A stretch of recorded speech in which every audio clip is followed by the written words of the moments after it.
All right. The Knicks lose. Man, that was frustrating. That was frustrating. All right. Yeah. Knicks lose this one by final score of 110 to 102. Easily the most frustrating loss of the season, for me at least. I don't actually even really know what comes close. They've had losses, but they haven't had a ton of frustrating losses. The Cleveland loss was frustrating in the way that went down, but this was different because this was frustrating in a number of different ways. It was frustrating in the fact that they came out sloppy to begin the game. Not sloppy. They as Breen was saying, he put it well. They were not crisp to begin the game.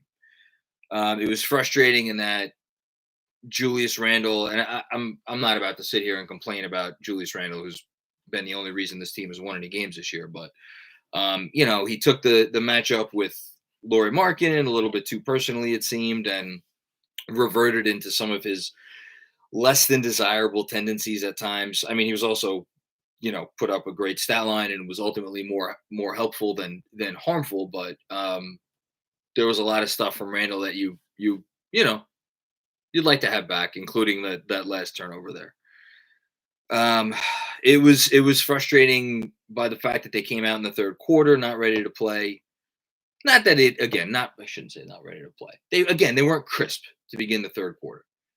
And then second unit comes in, gets it close, quickly stays out there with the starters.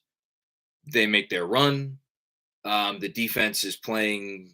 I thought the defense for most of the fourth quarter was as good a defense, with a couple of notable exceptions. Most obviously, the one where Noel completely lost track of Daniel Gafford on the pick and roll.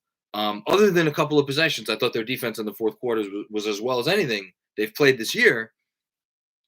And then they had, I don't know how many opportunities to kind of go ahead and it felt like not put it away, but win the game.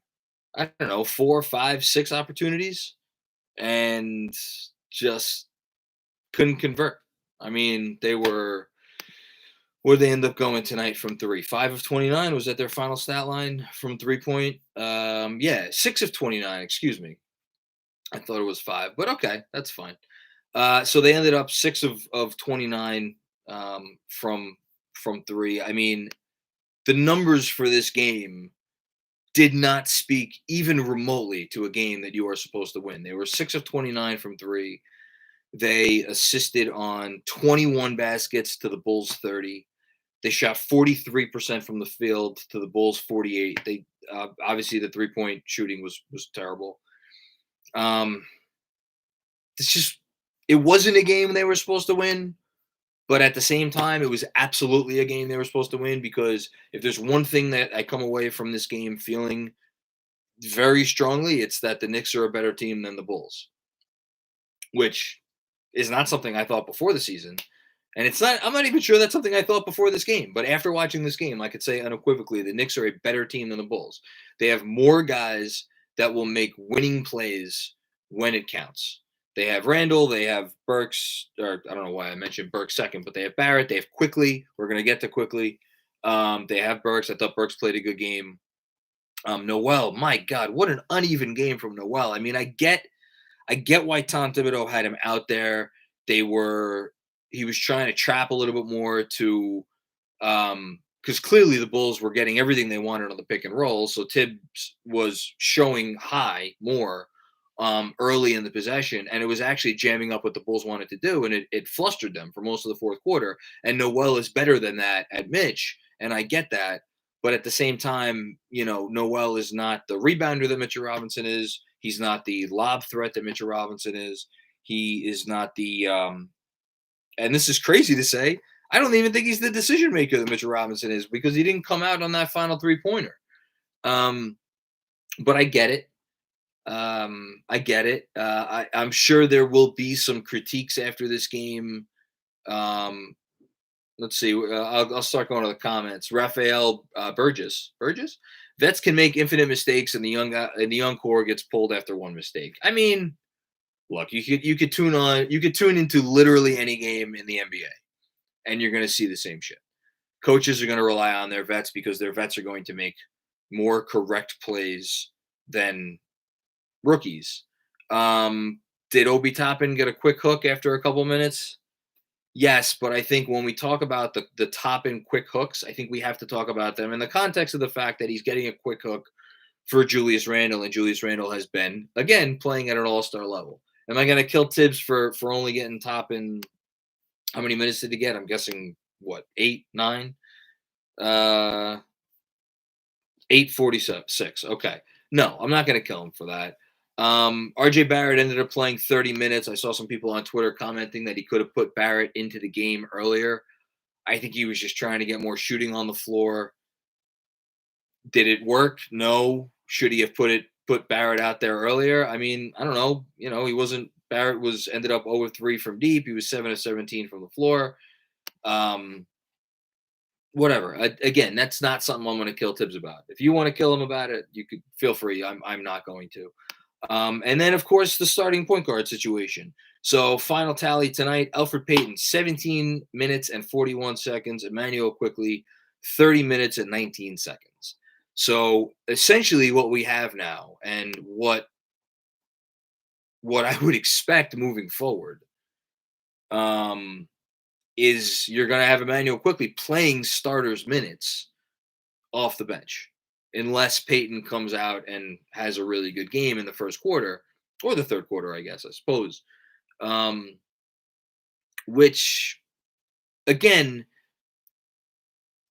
they're not doing this because they think it's the best way to win games this season. If you have ever watched basketball before, and if you turned on that game in the first half and you watched the minutes that Elfrid Payton was guiding that team, and then you watch the minutes Immanuel Quickley was guiding that team, it's night and day. It's just it's not comparable. This is comparing. Forget apples to oranges. This is comparing apples to rocks. That's not why Immanuel Quickley isn't starting. Immanuel Quickley is not starting because they want to get him reps on the ball. Dictating the offense, not deferring to Randle, not deferring to RJ. Because right now, when he's out there with Randle and RJ at the same time, it's good because it's their best lineup. But I don't know if we were to see that most of the time for Quickley, is that what is best for his development long term? I'm not so sure. So you could kill them for it. You could give them credit for doing the thing that in the big picture is probably the better thing to do. But at the end of the day, if Immanuel Quickley was starting, he'd only be playing about 30 minutes, and he played 30 minutes tonight. So again, I'm not even sure that's the reason that you could point to that they lost the game. I think the reason they lost the game is because they played their most intense outing of the season yesterday. It was a day ago. They left it all on the court against the Clippers. They gave that team everything they had and then some.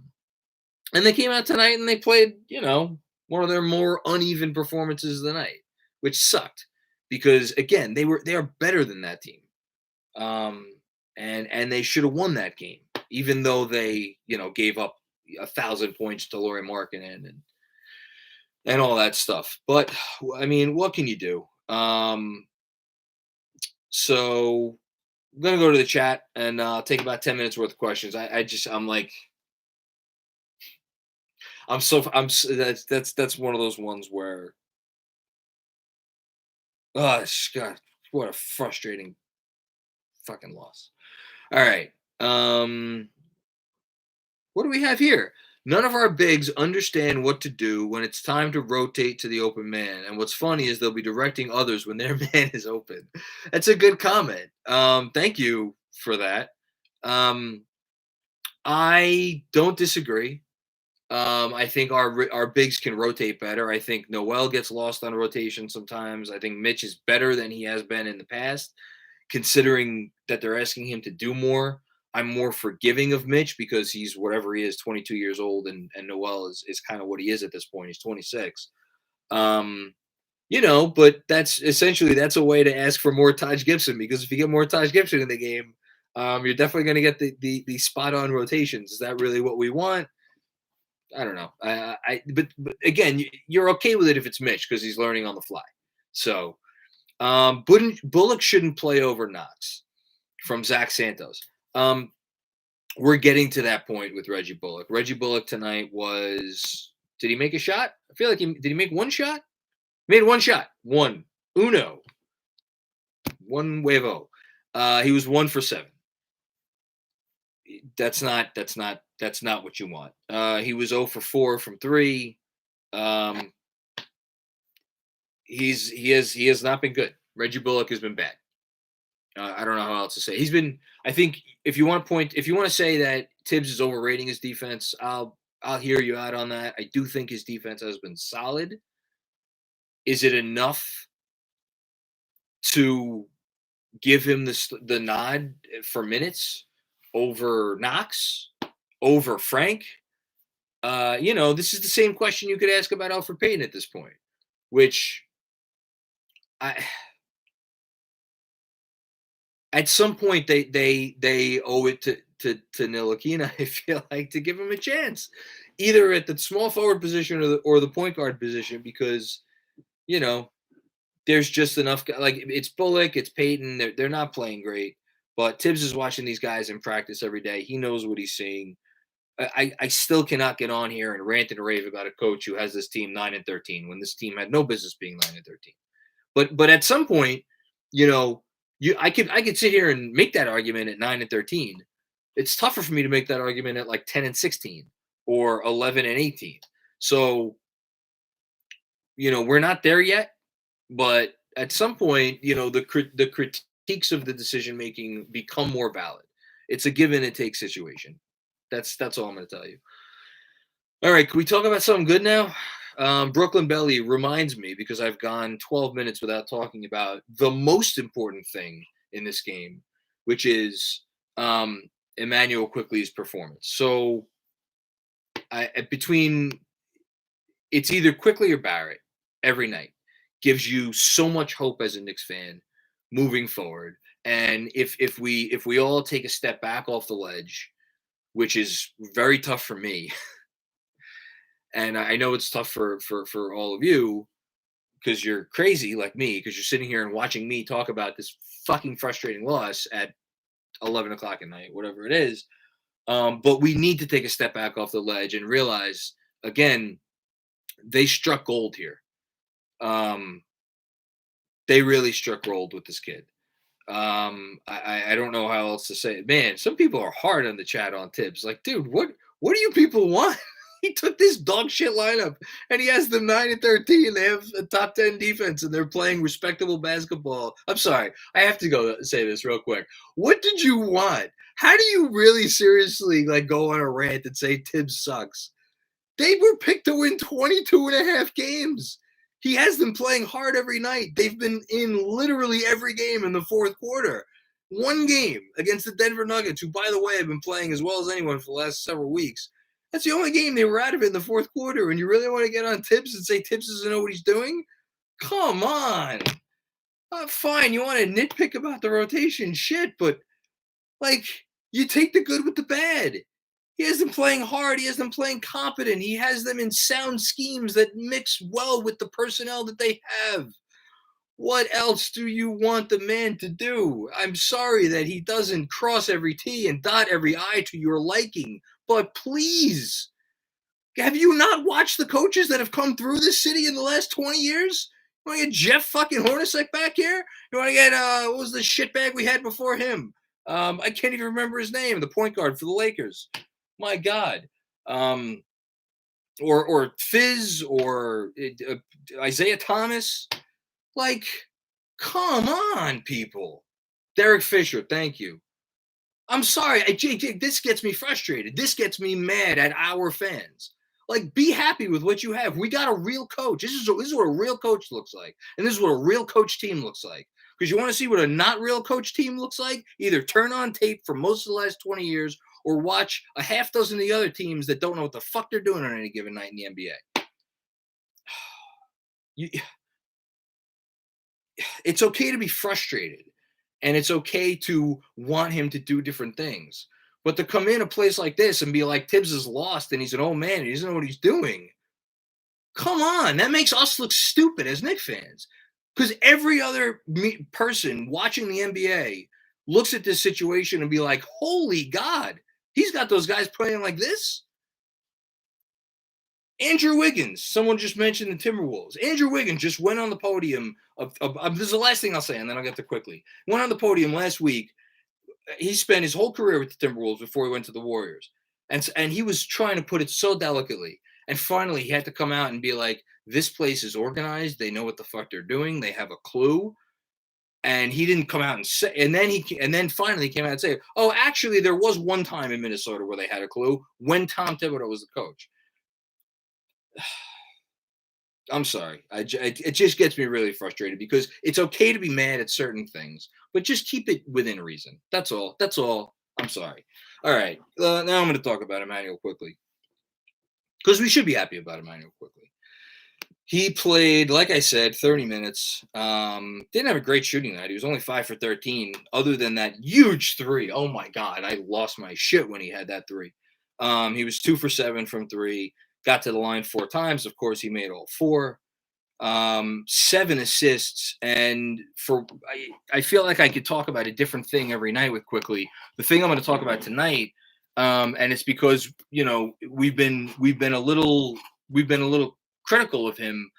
The one thing you could be critical of quickly on is he doesn't pass enough on these drives where he's just looking for the floater. Well, tonight, 7 assists and I've gone and watched I went back for whatever piece I wrote last week and watched most of Emmanuel Quickly's assists this season. A lot of them were like cheap assists. Scorers have been very generous this year. I think they feel bad for humanity after the year we've had. These assists that tonight Quickly had, I noted at least 3 of them, and there were maybe one more where he drove, and it was a quick decision, kick out to the corner, and it was a converted 3. That's the thing that's going to make Quickly get to the next level. Because as teams start to do whatever they're doing to try to take away his floater game and his drive game, all that other stuff, as long as he can make that simple read, and I think the whole conversation about whether or not Emmanuel Quickly is a point guard or not, it's missing the point because he doesn't need to be a, whatever you want to say, Chris Paul level distributor or have that level of vision or anything of that nature. He just needs to make the right play. And I think we saw him tonight repeatedly make the right play. And that's all you could want. And again, we are seeing growth in real time from an NBA rookie. And yes, thank you, Dubzinus. I don't know what that is. He would have had more assists if we could have hit our shots. And Hoonsong also said IQ would have had more if people shot threes. Yeah, I agree. He should have had probably 8 or 9, if not more. But someone was texting me earlier today, and they texted me, Tibbs hates playing the young guys, or doesn't want to play the young guys. And he was referring to Knox and I guess Frank a little bit. And that's a valid critique. Could Tibbs play young guys a little bit more? Sure. Again, you want to say that's valid. But clearly, he has no problem playing young players that help him win basketball games. Let's not pretend like he's being hard on young guys just to be a dick. He's being hard on young guys who don't help him win, and that gets into the discussion of like what's the most important thing for development. Winning games, and you get your minutes where you get your win minutes in the context of games that matter, or let's give these guys more minutes and the games may not matter as much because we'll be losing them today, or we'll be losing more of them now and they won't matter later in the season. Like those are philosophical questions that I'm not going to pretend that I know the answers to, so I'm not going to talk about them. But short leash on the young guys. Yeah. And look, he's not the only coach that does this. Most coaches do this.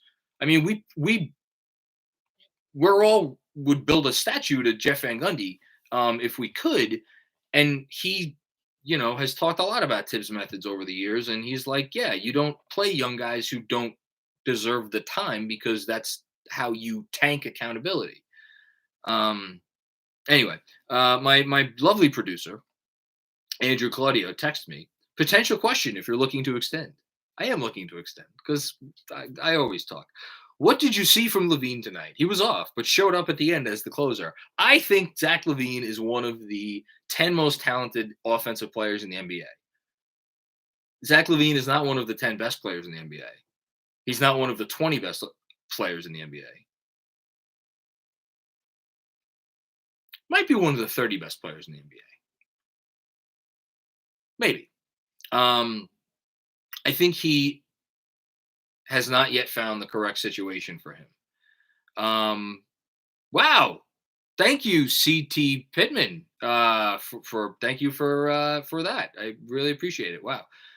He's uber athletic. And here's the thing about LaVine in the past. There have been times where you could point to the efficiency and be like, oh, clearly he's not helpful. He's an inefficient player for all the amazing shots that he hits. He's efficient out the ass this year. So it's not the efficiency. Does he occasionally still make the poor decision? Yes. Is he a good defensive player at this point in his career? No. Right. I don't know why I said at this point in his career. He's never been a great defensive player. I think we can move past the point of, is Zach LaVine a good basketball player? Zach Santos asks, who would you trade for LaVine? I'll answer that in a second. He is only 25 years old. And we saw Julius Randle. Julius Randle made a leap. He's 26 this year. Sometimes it happens later for some guys than others. I think the questions surrounding LaVine are no longer about, is he a good basketball player or a potentially helpful basketball player? I think it's a question of, how much do you value him in terms of building a team? Do you think he could be the leading scorer on a championship caliber team, if not the best player?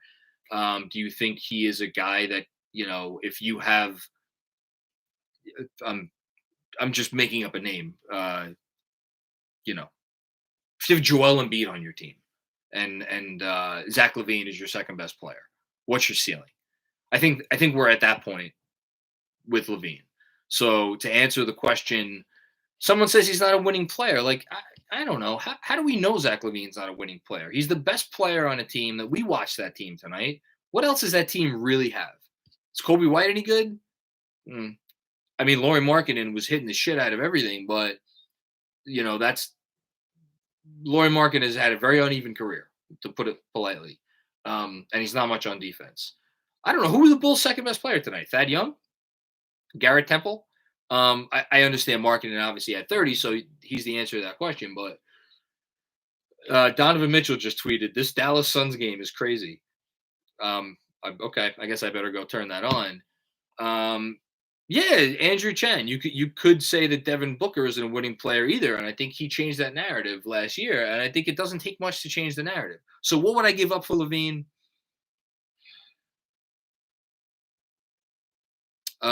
My God, it sounds insulting to say this. I was about to say I'll give up Knox, but yay. I'd give up. What would I give up?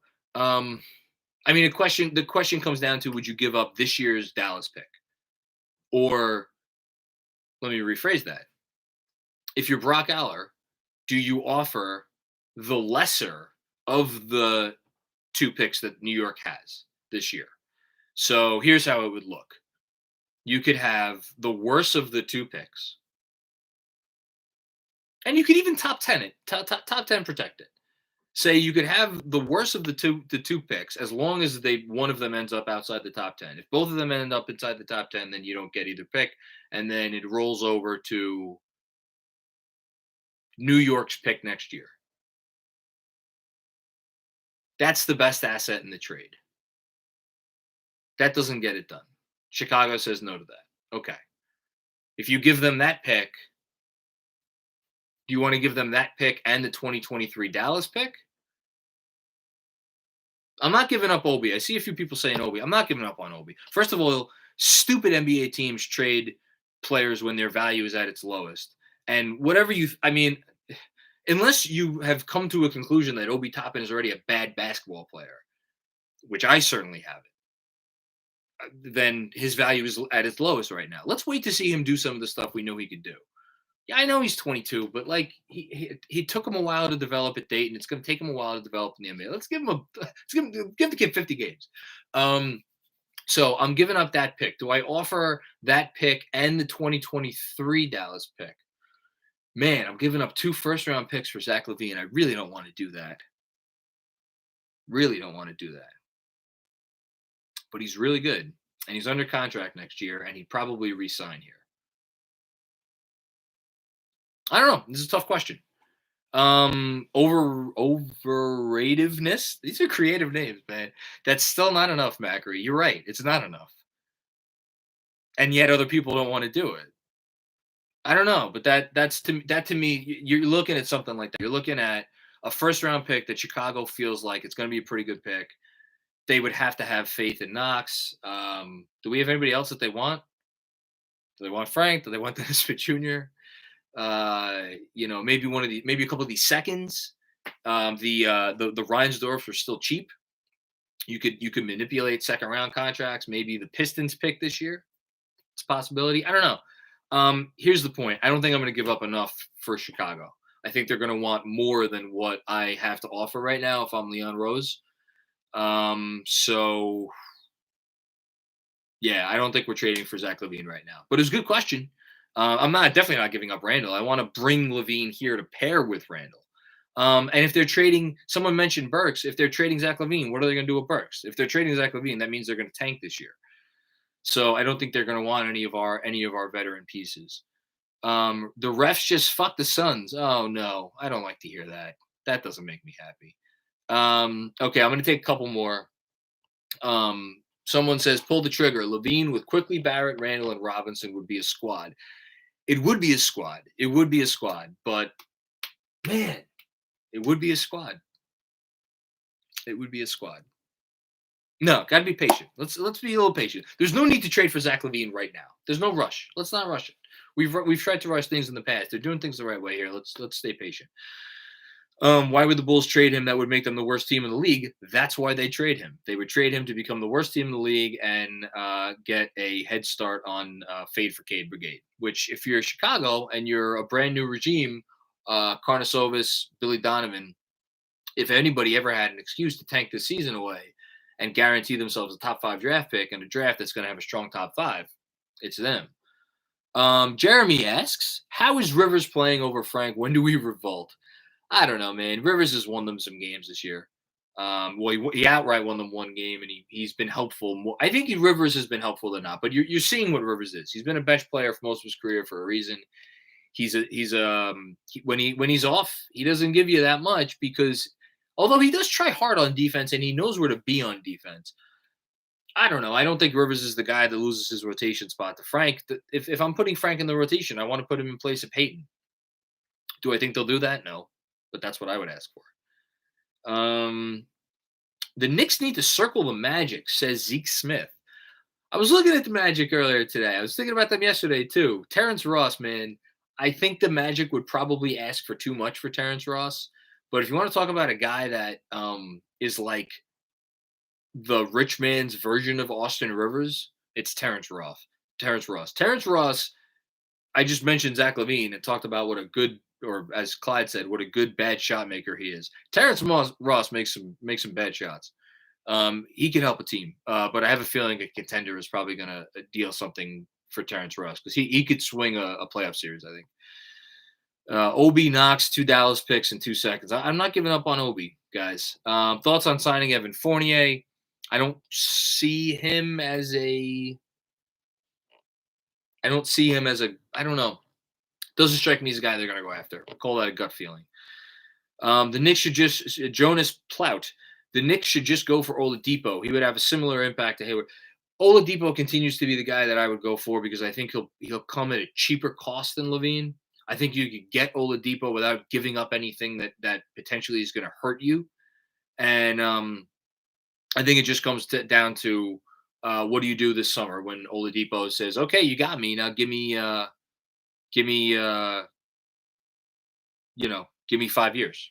Give me a 5-year max contract. Do you want to do that for Victor Oladipo? Because that's what he's going to want. And if you don't give it to him, he might leave. Macri, don't ever talk about Devin Booker again.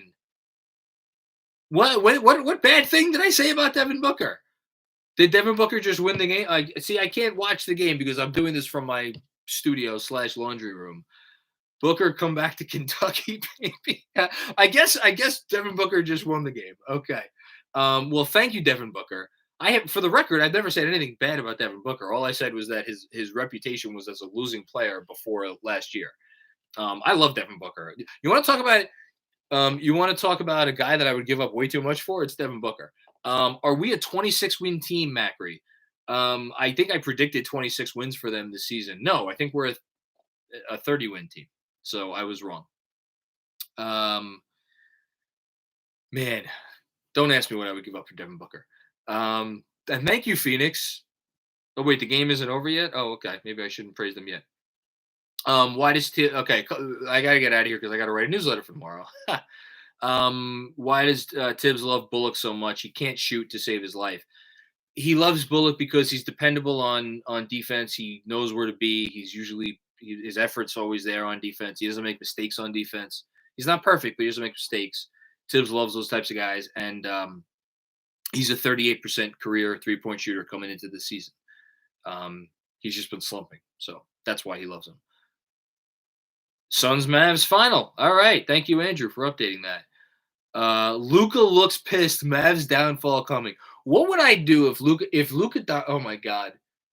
If as we pass rather the 2-year anniversary of the Porzingis trade, what would you do if Shams tweeted out tomorrow afternoon? Luka Doncic has called a meeting with Mavs ownership this afternoon. His reps say he is not happy. Sources indicate he's not happy. What would we all do? I would run around naked in the snow. That's what I would do. I don't know what you would do. Maybe I would put on a bathing suit first. Give them Spike Lee in the Garden. Yeah, if Luka gets hurt, it might be a top 5 pick. Oh God, I'd give up my. No, I can't say I would give up my firstborn because I do. I like my child. She's a wonderful child. All right. I'm gonna get out of here. I'm out of steam. I can't thank everybody for making these so much fun. These are really great. They are therapeutic for me. If they're therapeutic for you, all the better. I'm sorry if I piss anybody off because I went on a rant tonight. I'll give you a good rant every now and then. I don't know if I'm right. It is what it is. And I will see everybody Wednesday after the Bulls game, which hopefully they win. So, yeah. And subscribe to the YouTube channel. If you're not already, please. Thank you. And look out for newsletter tomorrow. And I appreciate it. And we'll talk to you tomorrow. All right. Adios.